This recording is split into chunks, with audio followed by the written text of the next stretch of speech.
Welcome to Democracy Now!, democracynow.org, The War and Peace Report. I'm Amy Goodman. In Texas, tens of thousands of residents began evacuating coastal communities Thursday as forecasters predicted Hurricane Harvey could make landfall late Friday as a major Category 3 storm, delivering a life-threatening 35 inches of rain to some parts of the Gulf Coast. Texas Governor Greg Abbott called out 700 members of the National Guard as several coastal counties ordered mandatory evacuations. Hurricane trackers expect the storm's eye to come ashore near the city of Corpus Christi, where Mayor Joe McComb called for a voluntary evacuation. So we are recommending in the strongest terms that if you live in those low-lying areas that you get out, and you begin to get out now. Go to a family member, a friend, somewhere, just get to higher ground. And so we're requesting that you do that. Again, this is on a voluntary basis. Some computer models predict Harvey could stall over Texas, delivering catastrophic flooding before drifting back over the Gulf of Mexico towards Louisiana. In New Orleans, Mayor Mitch Landrieu admitted Thursday turbines and pumps needed to drain low-lying parts of the city remain below capacity after torrential downpours flooded parts of New Orleans earlier this month. Climate scientists say human-driven global warming is leading to more intense storms and increasing the maximum intensity of rainfall. In Florida, prison officials Thursday injected a 53-year-old condemned prisoner with a lethal dose of an anesthetic never before used in a U.S. execution. At 6:10 p.m. Eastern Time, Mark James S.A. was strapped to a gurney and administered the drug etomidate. Witnesses say S.A. twitched his legs briefly, appeared to breathe rapidly before his death was declared at 6:22 p.m.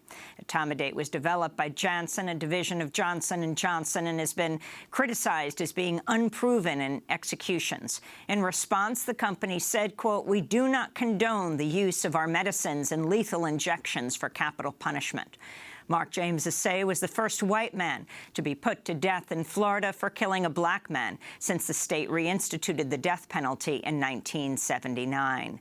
We'll have more on the death penalty, last night's execution in Florida, later in the broadcast.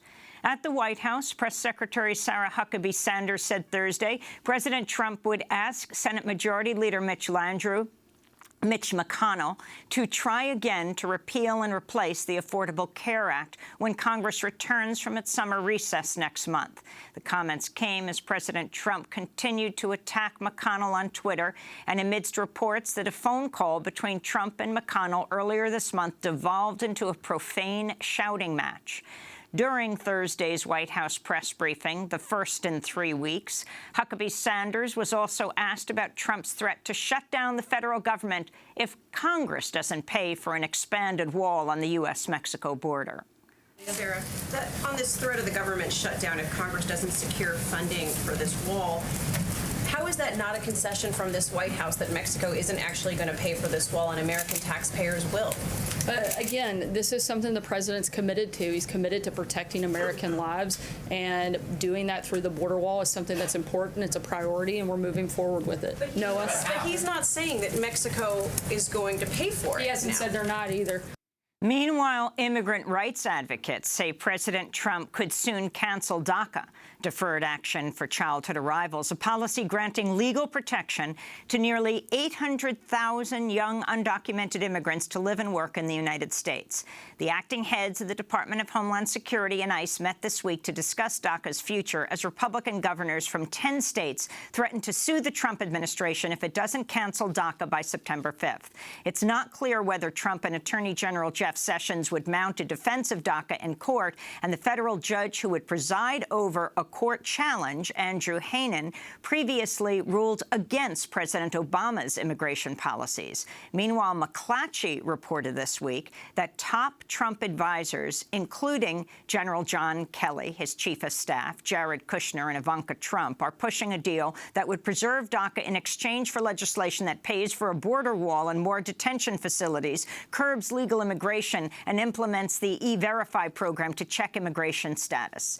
In response, Lorella Praeli of the American Civil Liberties Union said, quote, "We have 800,000 examples of why DACA strengthens America and why this program should stay in place. DACA is successful, popular, and constitutional, and should stay on the books until Congress passes a clean legislative solution to address Dreamers' status," she said. A coalition of U.S. rabbis has canceled its annual presidential conference call ahead of the Jewish High Holy Days, protesting President Trump's response to a march of white supremacists and neo-Nazis in Charlottesville earlier this month. In a joint statement, 4 rabbinical organizations took exception to Trump's claim that both sides were to blame for deadly violence and that there were very fine people among the white supremacists. The rabbis wrote, quote, "The president's words have given succor to those who advocate anti-Semitism, racism, and xenophobia. Responsibility for the violence that occurred in Charlottesville, including the death of Heather Heyer, does not lie with many sides, but with one side, the Nazis, alt-right, and white supremacists who brought their hate to a peaceful community," the rabbis wrote. In St. Louis, police have arrested a man accused of driving his car into a group of protesters as they marched to honor an African-American transgender woman who was killed by a St. Louis police officer.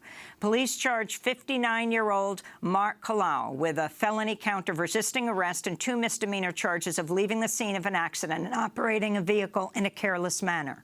Surveillance video of the incident shows a car driving slowly through a crowd of demonstrators in an intersection, stopping for several seconds before accelerating at high speed through the intersection and turning left. At least 3 people were injured in the incident, which came just weeks after anti-racist protester Heather Heyer was struck and killed by a neo-Nazi terrorist in Charlottesville. Meanwhile, Republican operative and Trump associate Roger Stone said Thursday lawmakers attempting to impeach President Trump would be met with armed insurrection. Stone was speaking with the celebrity news service TMZ. Try to impeach him. Just try it. You will have a spasm of violence in this country, an insurrection like you've never seen. You think? No question. You think if you got impeached, like the country would Both go sides are heavily armed, my friend. Yes, absolutely. Some Democratic Congress members have introduced or plan to introduce articles of impeachment against Trump. They include Brad Sherman of California, Congressman Al Green of Texas, and Congressman Steve Cohen of Tennessee. Interior Secretary Ryan Zinke Thursday recommended shrinking the size of several national monuments while leaving open the prospect of allowing drilling, mining, and other industries in the protected sites. The Trump administration has yet to release details of the plans, which could affect up to 27 national monuments. Secretary Zinke said only he was recommending changes to a handful of sites. In a statement, the Center for Biological Diversity said, quote, "Trump and Zinke are hiding the report so they don't have to face public backlash for trying to sell out America's public lands to fossil fuel development and logging. They're asking for a court battle, and they'll get one," unquote. Meanwhile, in Brazil, President Michel Temer has abolished a vast reserve of tropical rainforest in what conservationists are calling the biggest attack on the Amazon of the last 50 years. The move ends protections for the Renka Reserve, a swath of rainforest the size of Denmark, and paves the way for road building, mining, and logging.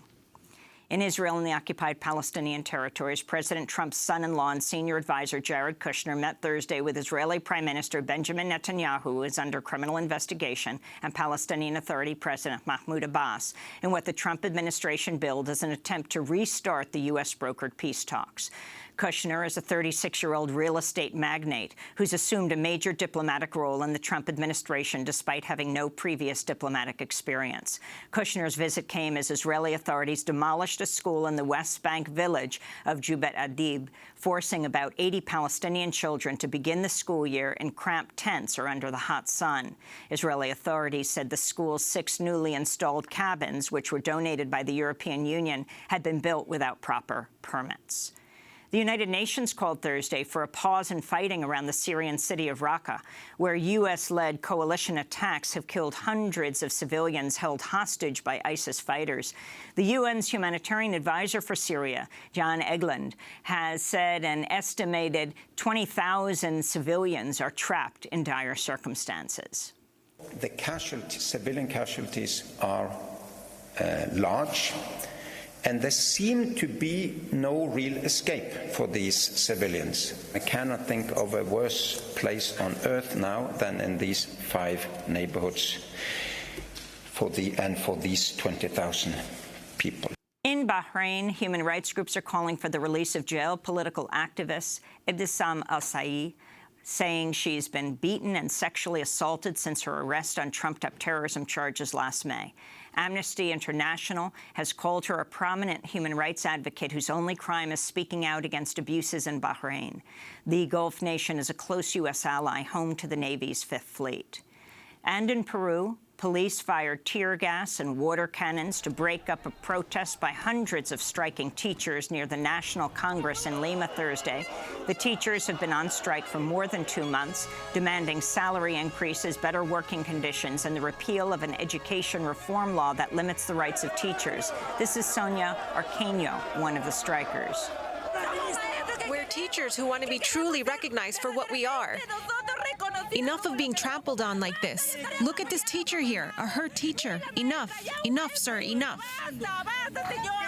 And those are some of the headlines. This is Democracy Now!, democracynow.org, The War and Peace Report. I'm Amy Goodman.